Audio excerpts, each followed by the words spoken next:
This debate is so poisoned because I think people have seen different iterations over this over the last 20 years. So you talk about the reality, and I think you're right in what is achievable and what isn't, but there's also a political reality.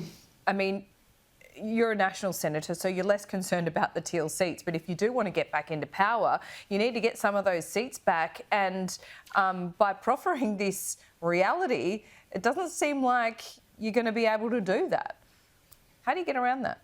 Well, I think, Laura, I think the reality is good policy is always good politics. And I think we're interested in actually having a credible pathway to 2050.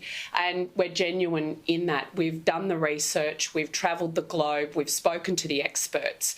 And that's what we're going to be taking to the next election, a credible pathway, not for the next election, not for the next 5 years, but to actually get us to 2050 because, you know, renewable projects need to be renewed every 2 decades. So before we even get to 2050, we're going to have to roll out these wind towers and solar farms again. We want them to complement from a type of energy production that's going to last us well into this century so that we can maintain our prosperity and our sustainability. And I think that's the vision we're going to be taking. Can I put this to you that, yes, I understand that vision. We don't have the detail on nuclear. I'm not asking you that for today. But the conventional wisdom is that to fill that gap, nuclear is going to take quite some time. So the short term, there's not that solution.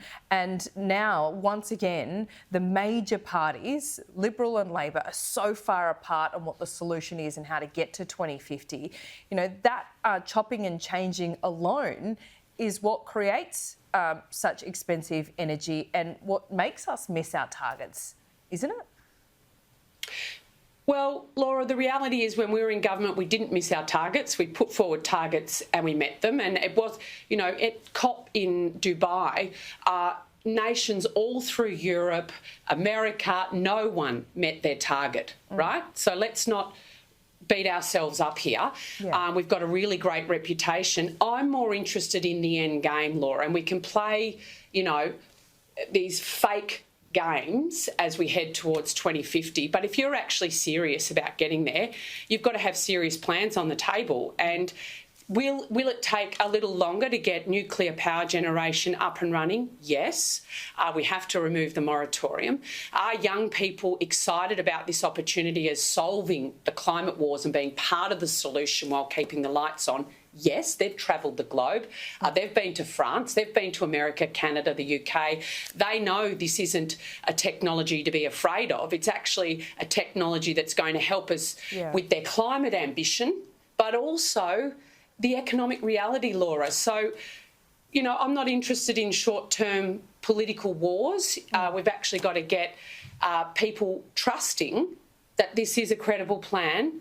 Other developed countries like ours have got it on the table and are maximising it, and we need to do the same.